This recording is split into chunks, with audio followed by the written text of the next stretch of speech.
Hiya ladies and gentlemen, it's been some time since I've seen you, hasn't it? I've not really to tell you really,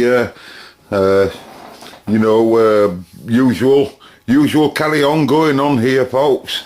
It's just that to be honest I don't make videos really well and work on radios at the same time really well. I'm sorry but I don't. It does take too long. It does, but you don't think so.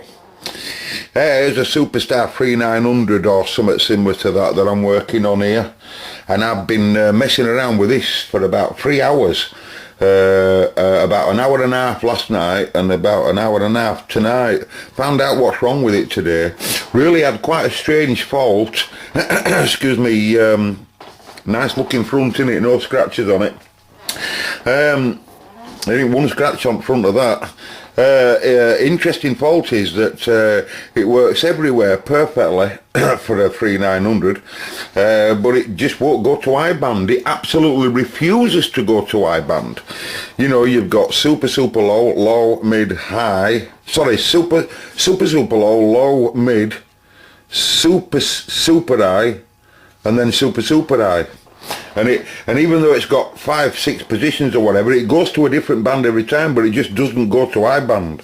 Not anywhere in the frequency of I-band. Completely misses that whole block out, and also goes higher by an extra band than the radio originally goes to, but yet no wiring had been altered at all. I was really scratching my head.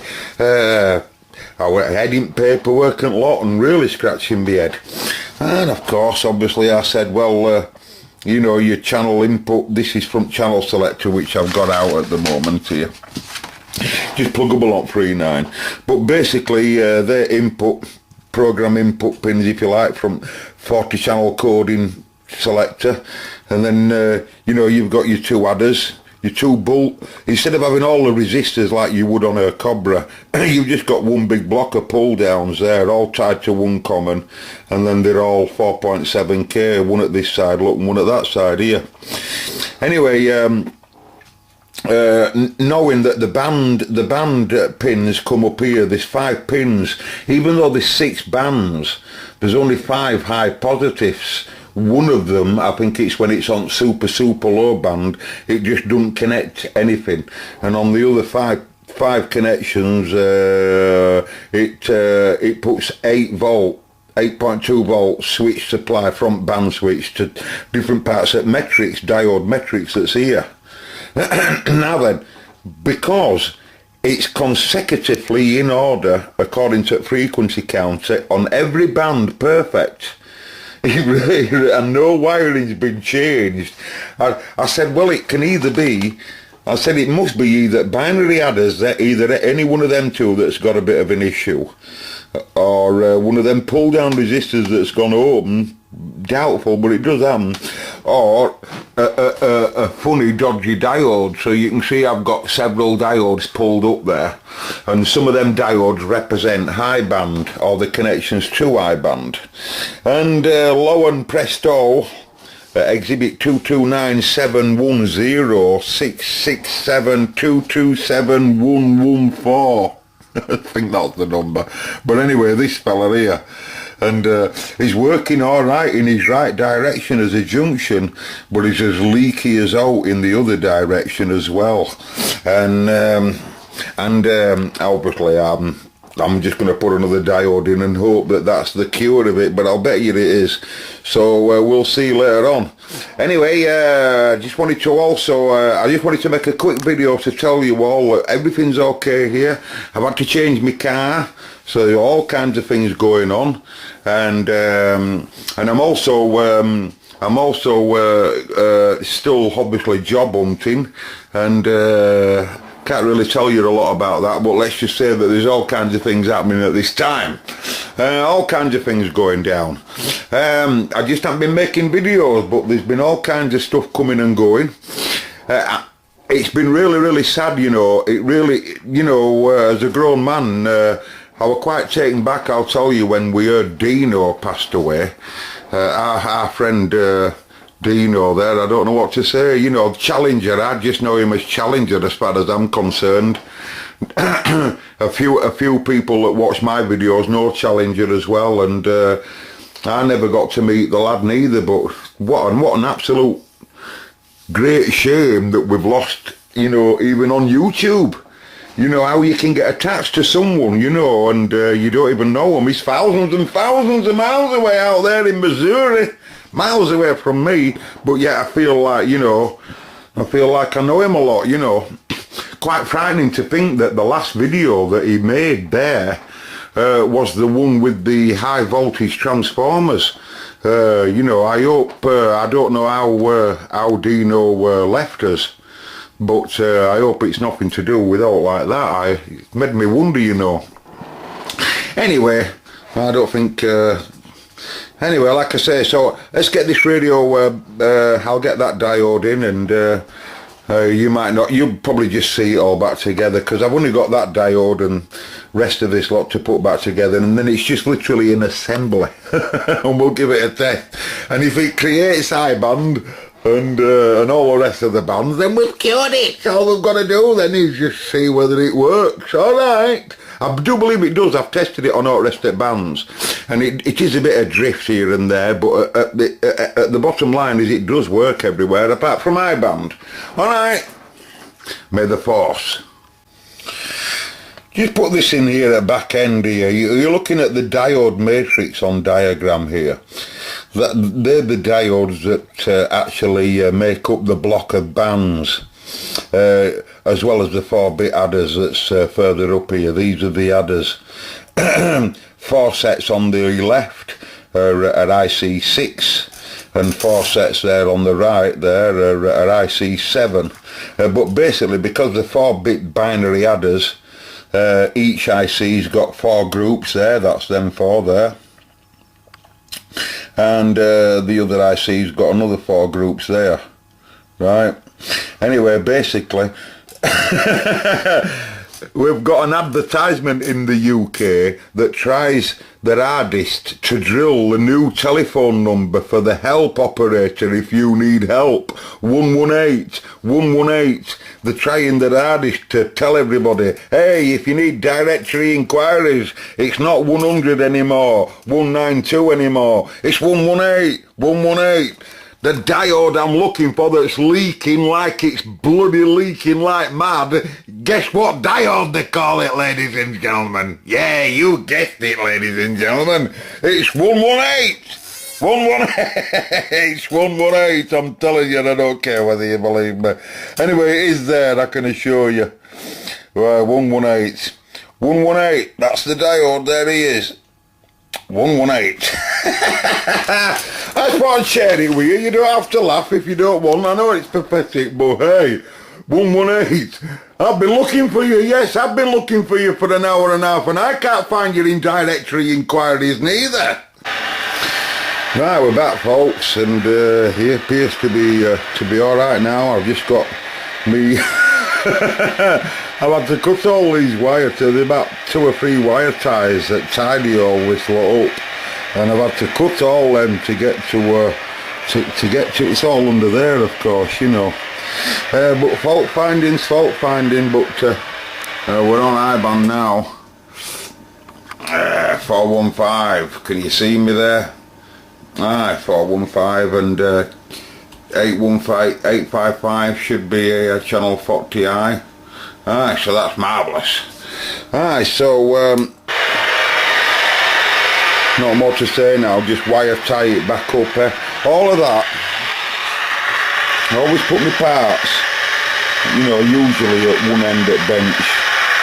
So when I put it together, I always give them back or something. Look at that, one bloody diode. That's taking 3 hours, is that? Start to finish, 3 bloody hours. Right, catch you in a bit, folks. Anyway, I'll make a video when I do, you know, but you'll keep seeing me like you do. I'll catch you in a bit, everybody. Hope everybody's well.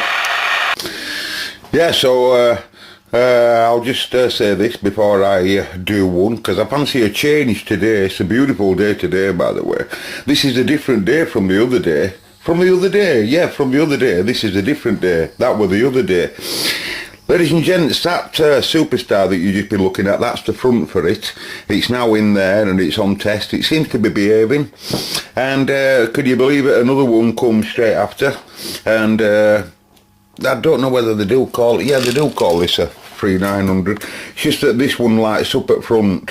All its knobs light up at front as an inverter, you know, a DC-DC converter or whatever here. Not here, it's here.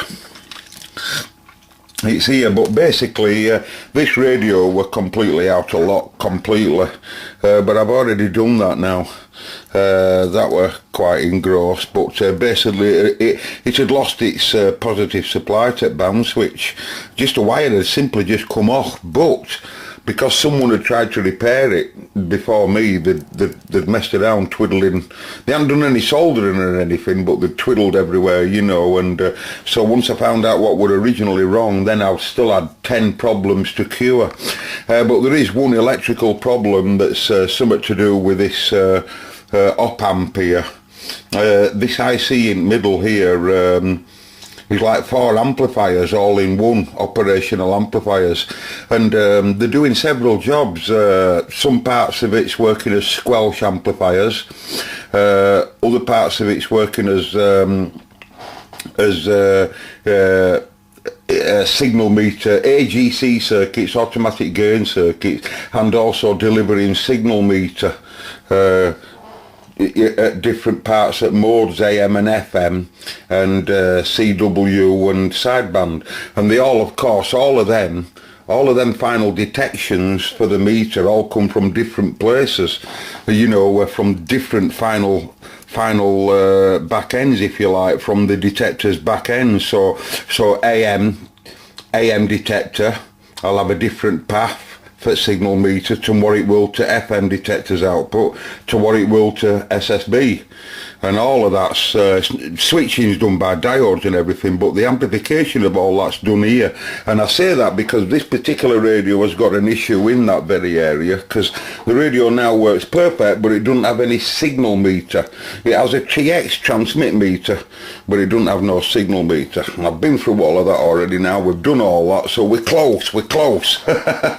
But anyway, I'm not being funny, but it is a beautiful day out there. You can't see through my mucky workshop windows with Windowline.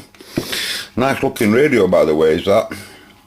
It's made by Ranger, by the way, same as the other model that we looked at. But anyway, I'm not being funny, but I've always been a bike rider, normally a motorbike rider, but at the moment I don't have a motorbike to this day.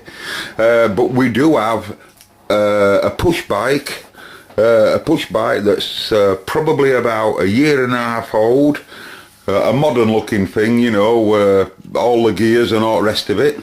But today, ladies and gentlemen, I fancy a ride on my push bike, and you're going to come with me. You don't have to come with me. So for those of you that want electrical information, you best switch off right now. You won't get no information on here. Can't tell you how to do splits on a push bike, but because it's gorgeous out there, I'm going for a push bike ride. And I'm going to go for a push bike ride on a 1971, I'd guess, BSA push bike. That's the same company, as far as I know, that used to make rifles. And I bought it, I don't know how many years ago, but I bought it for £5 English. £5 English, because it would a Sturmey Archer back wheel, all in hub, all original with its original pump and everything, all totally scruffy as scruffy can be. All never been sprayed, all its original cables and everything. But when I pumped the tyres up after being in garage for 20 odd years, according to who I got it off, all its tyres just burst out into eggs outside that tyre, because all tyres had corroded away, rotted away, you know, with rubber. White wall tyres, ladies and gentlemen. Anyway, I did have to replace the back tyre with a brand new animal, and that's all I've done with it. I've just oiled all gears and oiled it, and I haven't done anything else with it. And I keep wanting to restore it. And it's been in my shed now for, I don't know, like I say, a long time. My dad I used to get, my daughter used to get on her push bike. If you don't know, I've got a daughter, you do now, but my daughter used to get on her push bike. I used to get on my push bike, which were a man's bike. She had a girl's bike. My old man, being retired, used to like to follow if we were just local, you know. And he used to like riding that old pile. In fact, he loved it. He said it was big, with it being a right old sprung seat. He said it were brilliant. Anyway, come on, let's go for a ride on it. It's a lovely day out there. I'm not going to set the camera off straight from outside our house because there's lots of women that's watching my videos and they really find me absolutely irresistible, and they'll be all outside house, you know, trying to knock on door and stuff, begging for me please to go out with them, go for a ride. I'll be back in a bit. Right, Q1, action. You can see as well as I can see that I've just been through grass. Grass all over the slippers. Anyway, I'll show you in a bit. But you can see it's all original. It's just a basic pile. Anyway.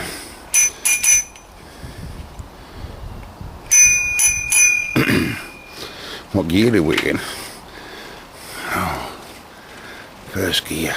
Let me just make a selection. Third gear. Okay. Now, this house here on the left, I helped build the foundations for that.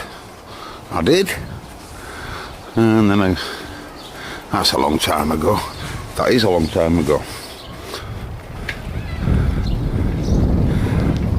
I'd like to ride my bicycle with you, not on the handlebar. I hope there's no one can see me. It's a quiet road, is this? You don't want anyone to see you. What are you doing on that shitter banner? Shut up and go away.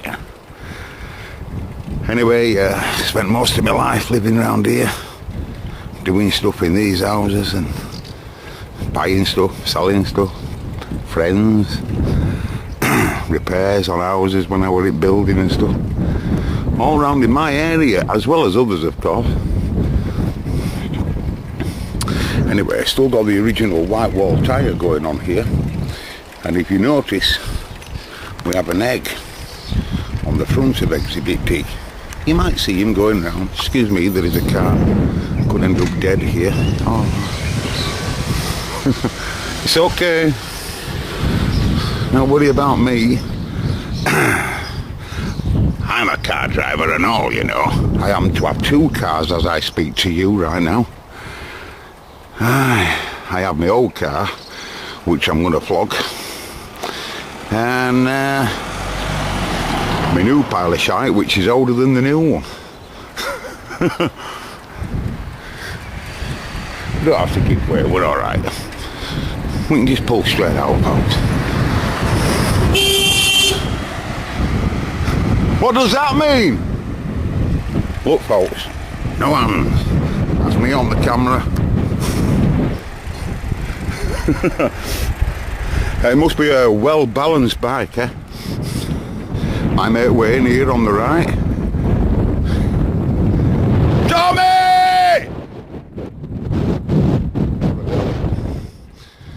This is the road, by the way, that's in that video. Yeah, kid's laughing. That's on the video when I crashed, and the bird looking there on the corner. I was going considerably faster than what I am now. The house has all changed since.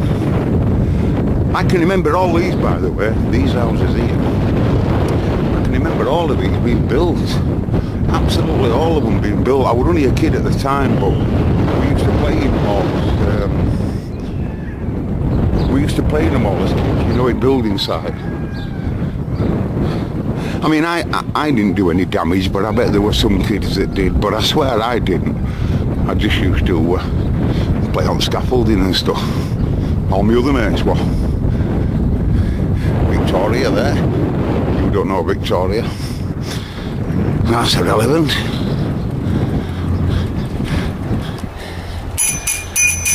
Hey, other day, I'm talking to camera, love.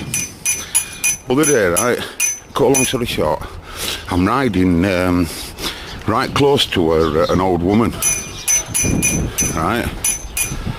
I'm riding right close to an old woman, and I thought I'd test the bell. She were walking in the middle of the road, and I thought I'd test the bell, right?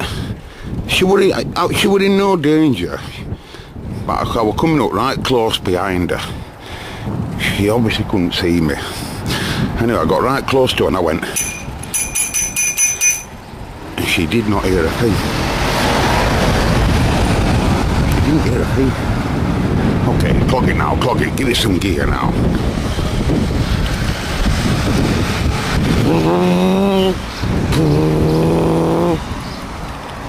Okay, really plugging on now.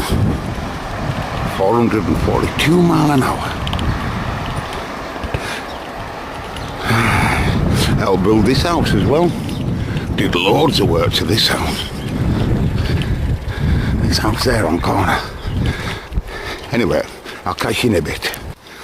Now then, did you hear the children laugh when I rode past them there on the left-hand side there? Well, I often get when I'm riding that. You see, you've got to understand I've got a brand new push bike. Or that's what it looks like anyway, because I don't ride it that much. But kids just these days haven't seen a push bike like that. And they look at it and they go, nice bike. Or, just burst out absolutely laughing, like they do. Because we know, you know, it looks really, really grubby and really rough, but it is all original. It is. And I really would like to restore it. And, you know, with it having all its original features. It is a, you know, I mean, the feeling that you get when you ride that crappy thing, but it really is good. It feels good while you're riding it, you know, with it being all sprung and that. But it all wants doing, like, you'd have to send that away, like. But do you know, I'll tell you something just before I go, because I'm going now, right? But, you know, when I was a kid, obviously push bikes like this were 10 a penny then, because they were knocking on then when I was a kid. But, you know, I've seen these, this same model of push bike, this exact same model, this BSA model, you know, with its 3 rifles there. Can I show you? I can't see viewfinder, you see, it's so sunny here. But basically, I've seen the same configuration when I was a kid. We used to put short little mud guards on, little chrome mud guards, change out braking system, put right big cow-horn angle bars on. Do you remember all that, folks? And we used to put loads of little chrome bits and bats on. Now I really do believe that stripped down bit by bit, that'll all come back, that. They had a bit pitted of these wheels, which is a shame, like. If anyone's got any good ideas on the on that pitchiness on them wheels there. But stripping it right to the bone would be no bother, I can assure you. I must have done a million when I was a kid, but it's more serious when you get older. them tyres I don't think will do them. I think they've done the time already. And shim bearings could do with just little bit of play in shims down there. What do they call them? Shims or whatever. You just tighten them up. I forgot what they call them now. I did cotton pins these other day. These were coming a little bit loose. Could feel a bit of play in it. But gearbox system and toddle chain here and all that all runs well. No buckled wheels. Original inner tube in that back. I replaced this tyre. I can't help what it looks like, but that is a new tyre. But original cables, look here. So I would like to restore it. I've still got pump and that. So does anyone know where I can buy where I can get my seat recovered? Look at that, folks. Still got nipple on end of brake cable thing here. I reckon there might even be original brake blocks, I don't know. Anyway, goodbye anyway. Who wants to fix superstars when weather's like this? Auf Wiedersehen. Okay, so that's the bike ride over, and back to problem in hand now, ladies and gentlemen. And here I am now. That's the Superstar that had but that's the one that we needed to wire tie back up anyway. That's the one where it had a binary problem, okay, after it had been messed around with anyway. But anyway, that's back to normal now, and I've got that on the bench today for you. I've tested it in there as well as on here, and it seems to be very happy. Its receiver's not spread very well, you know, it goes a bit deaf at bottom and it's a bit wick at top, you know, it's a bit like that, but hey, so that'll have to be set up. Anyway, this is the other one. Let me just show you the two here. That's the one that we've already got working, and this is the other one that I said to you earlier that works perfectly fine. Well, it don't. On looking at it, I thought it just had a signal meter problem, and I also thought it was just slightly a bit deafer than the other radio, the other 3.9, and I also thought that there was something wrong with the squelch. And I also, when I went to listen to SSB, I noticed that some of the lads that were talking there sounded a bit groggy and didn't sound very smooth on SSB. And I also noticed that when I went to lower side, the carrier offset on lower side there were miles off. But you know, just by listening to the tone of it. But anyway, not worried about that. Trying to get the radio signal meter working, right? So first of all, I told Marconi to inject its normal signals, and I've got that basically set up right now to do just that, right? Now, when I turn the squelch up, I've got two speakers in the workshop today, lads. I've got that one working the this Superstar, and this speaker here working this animal here, okay? Turn that one down. Now then, I have got to see, what you're listening to there now is you're listening to a signal going in from Bill, but I'm not telling it to produce any audio. I've got the audio generator at 50%, but it's switched off. I'll turn audio generator on and you'll see what I mean. Right, but I am putting a carrier, a big signal, 151 microvolts, putting a carrier in, right?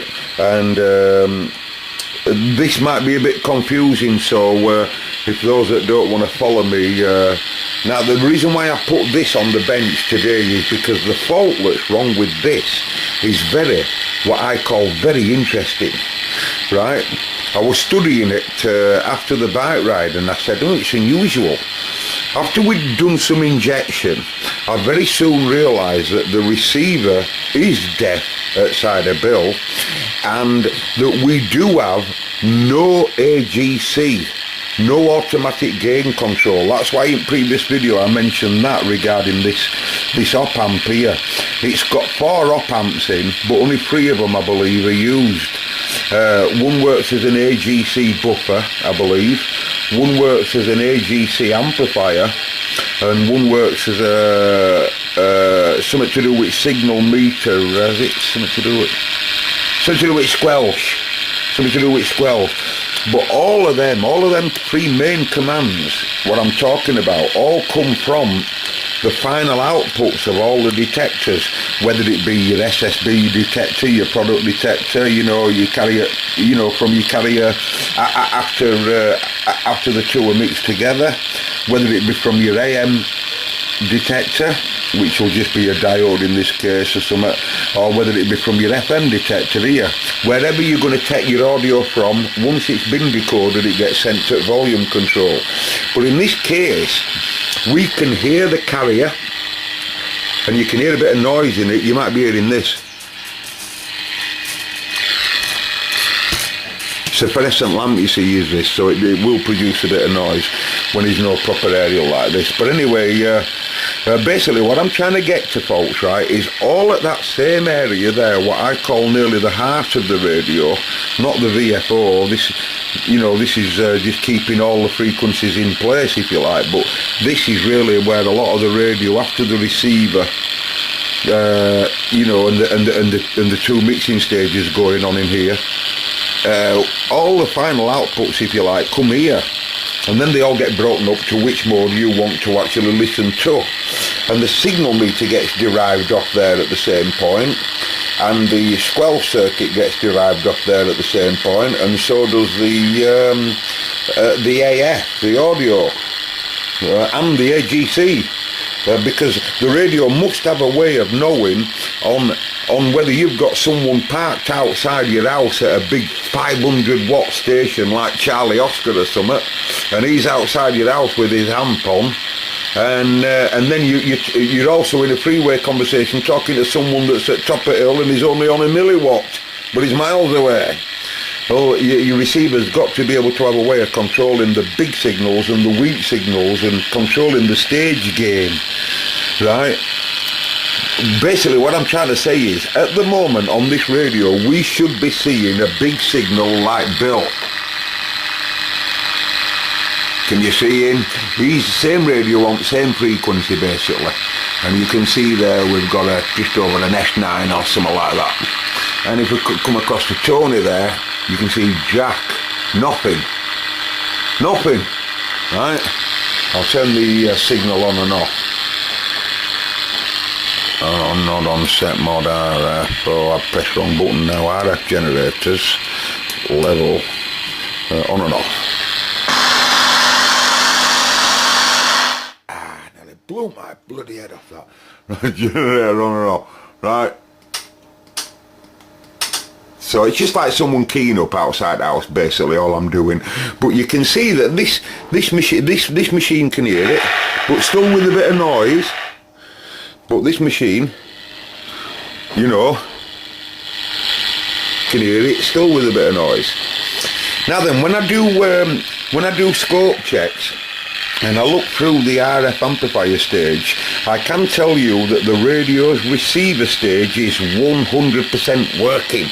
It's as wick as wick can be. That radio is just as wick, if not more wick, than what that is. But yet that'd give you the impression that it has a better receiver, and we can see some S-meter. It doesn't matter how much you dial in, you won't get no signal meter here. We can see Squelch turning on and off. But it doesn't turn on and off with the actual signal. There's two parts to a Squelch circuit. You've got the manual control of the transistor switch, because that's what it'll be. It'll be a transistor muting saturated switch that we're directly driving, and shunts everything to deck. And also it's also driven by the RF coming into it, right? Two separate control points. Now what's happening in my case, I can drive it manually, but it wouldn't matter, and I've tested it, I won't go into it now messing around, but it doesn't matter if I lower the signal or higher it. That Squelch, if it's closed, it's always closed, if it's open, it's always open. It has no effect on the signal, whereas obviously the Squelch normally would. Right, so we do have a Squelch problem. I've tested AGC, and you can see I'm going to now do exactly that. We'll have a look at AGC. And first of all, I'm going to look at the perfect working radios AGC. To do that, I know that the receiver's up and rolling everywhere, so I'm just going to go straight to this amp here, this op amp. I'm going to go to pin 5 with the generator switched on, producing a signal but with no audio being produced. Okay, so there's multimeter. Pin 5, I'll just bring that down a little bit please so I can see what I'm doing. Hang on a minute, 1, 2, 3, 4, 5. Okay, I'm not on pin 5, you carry it out, I can't be. Must be the other way around. 1, 2, oh no, 1, 2, 3, 4, 5. Hang on a minute folks, just let me shut the camera up a minute, just hang on. Don't know why I did that folks, I don't know why. I were on 8 volts, but I shouldn't have been. Now let's do that again. 1, 2, 3, 4, 5. That's right, that's what I expect to see. Right, now then, it's going to be difficult this, right, while I've got my hand there holding on to pin 5, looking at my meter. Right now then, I've set that purposely. I've set the generator's level to match this, just so it's easy for you, right? But basically what you've got there is just under 1 volt. Just under 1 volt on pin 5. Now watch what happens when I turn the generator signal off. In other words, my mate outside keying up. Right, I'll just turn it off, hang on. Oh, it blew my head off again with volume. Right, sorry about that, to let go of camera. But you can see now it's rapidly gone down. Alright, I'll turn my RF on again. And you can see I've come right back up again to just under the volt. Now then, watch what happens now on the dummy animal. That were on the good radio. Let me just pan back a bit. And let's have a look what's happening on here, right? 1, 2, 3, 4, 5. Right. So we're now putting RF in according to Jenny. But we've got millivolts. Millivolts at pin 5. Right, and when I turn Jenny off, it's off now. No Jenny. 1, 2, 3, 4, 5. Still just the same, 24 millivolts. Okay, so I told you that the receiver's working alright. You could hear the carrier signal. You heard that earlier on in me waffling on for all day long. So what we need to do now is to look at the last detection stages right down here. Because you see, what happens is, for this to have some control, you can visibly see by looking at what I call the fix, i.e. the working radio, that's the fix. You can physically see there, looking at that there should be at least a volt being produced at pin 5 when I've got a big signal going in like exhibit F. Just as a test, you might have different voltages at different signals, I'm sure you will, but for me, for the test, right? But we can see in exhibit F that there obviously is nothing being produced at millivolts. I'll tell you that the receiver's working, we can hear the signals being produced, the detectors are working, so there must be some RF being produced at end of the detectors, i.e. 455. Sideband does work, it's just a bit garbled. So let's go directly to the detectors. So we're in AM mode on purpose, that's why I left it dialed at 50% on purpose. So we'll turn that generator on in a minute, the audio gen. And what we're going to do now is, just for you to understand, when the signal meter's bouncing up and down and you see people coming in and talking, the meter itself runs on a DC supply, DC. But yet all this RF that we're talking about is an RF signal. So for the meter to be able to actually meter what's going on for you to see, it has to convert that RF signal into a DC signal first. In its metering detector. There is a meter detector that first of all detects that AC, if you like, AC alternating current of RF, and converts it to DC to drive the meter only in receive mode we're talking about here, right?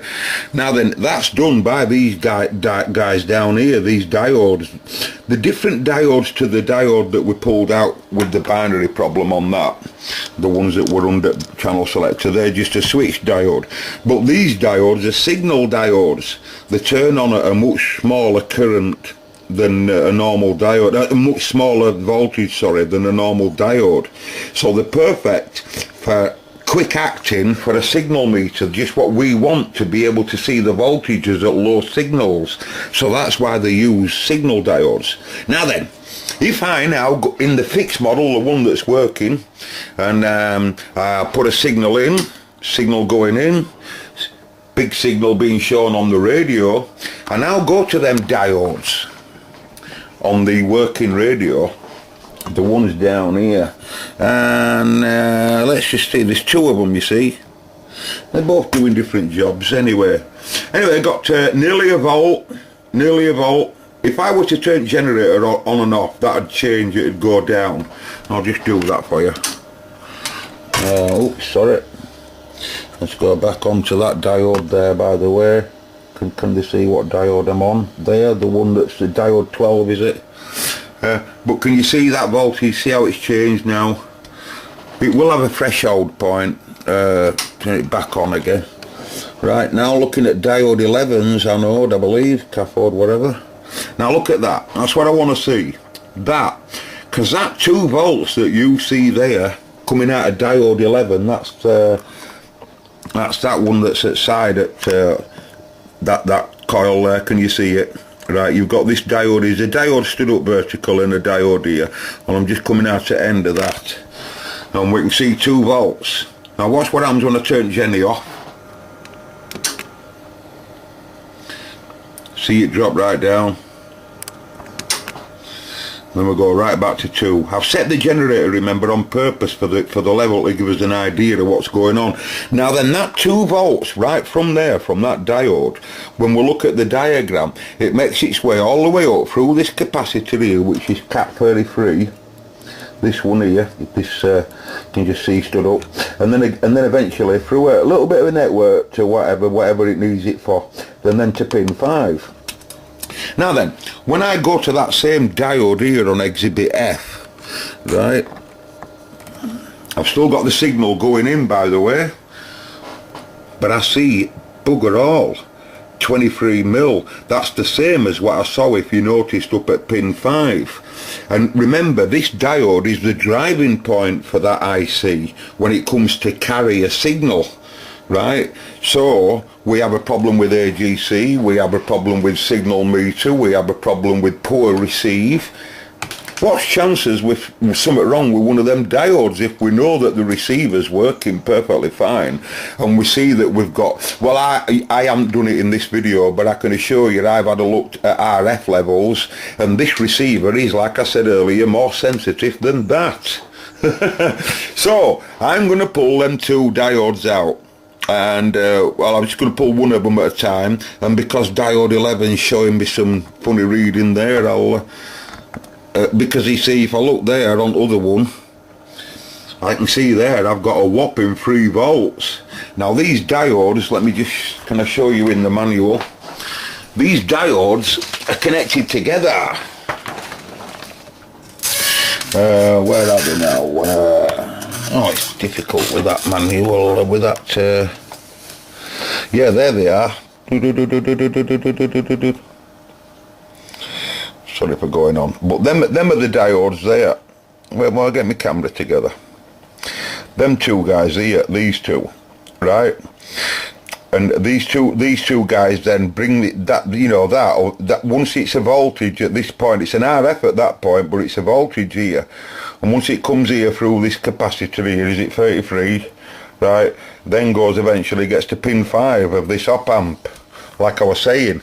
But them 2 diodes coupled together, and because they do, and because there's a massive voltage on one and there isn't on another one, and there's hardly 24, you know, blah blah blah, and it's forwardly biased, got to be one at diodes, and because rest at radio's right? So let's just have that diode out and another one in. Well, ladies and gents, I'll test the diode. That's diode 11, the one that's down this side here, and it's open. It's open circuit. That means as a signal diode anymore forward bias to pass on its voltage now at that point. After that's done its job, it's now a voltage, or it would be, and then that voltage then goes through this cap, as I say, blah blah blah, and then eventually gets to pin 5. Now if that op amp has got nothing to drive it, he's got his supply, his VDD, but if he doesn't have any input, i.e. RF control input, that's what that's doing for it, he has all the symptoms that I mentioned.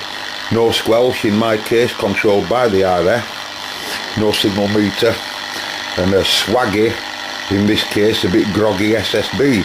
All of that appears to be cured now, and now when I give it a signal RF back,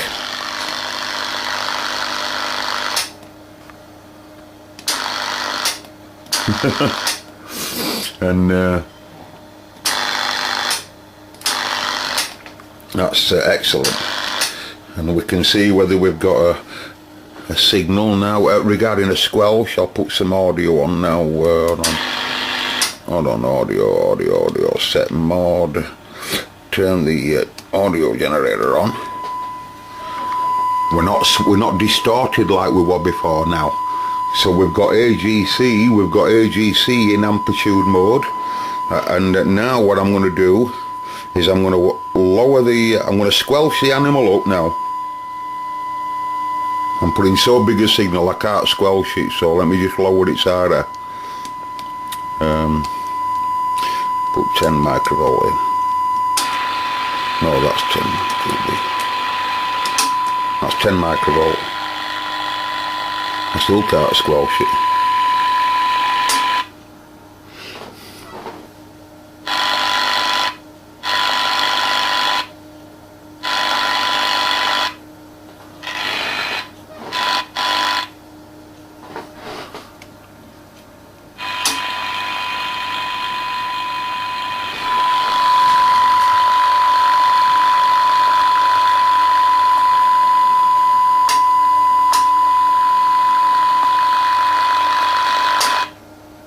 Yeah, not wrong with that.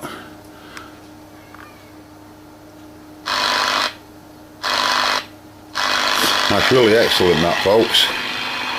And 20 dB should give me well over S9. Yeah, that's excellent. Right, so all that'll want now, folks, is just a front to back setup. By the way, I put a diode in out of a Cobra 148. These two diodes, they won't be matched. This one here, it's still according to the manual, it says an AO60, and that's an AO60. It's just that that's got black bands and this has got red. But as far as I know, that's a 60 I put in. I'm getting me DC being created now up here as I should be. So, by the way, I've cleaned all its front up. Give it a good wipe up and look at that. Does that look nice or what?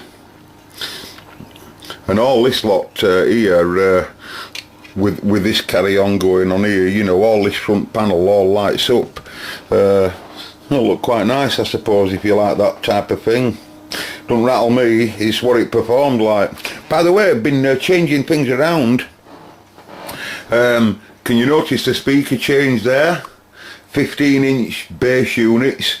We're setting an active system up. I'm practicing building an active system for downstairs. Active.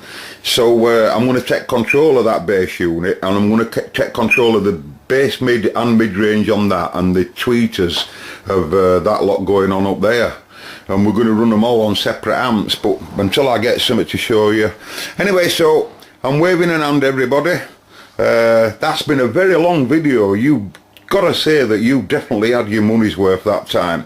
You haven't had a video for a while, and I haven't been showing you other repairs I've been doing. I'm sorry about that, but and I'm sorry for babbling on in this, but it's important that you know that sometimes when a receiver gives you the impression that it's not receiving or it's deaf, perhaps it's an active device, and we can have a look by looking at AGC on how well the receiver's working by its AGC control.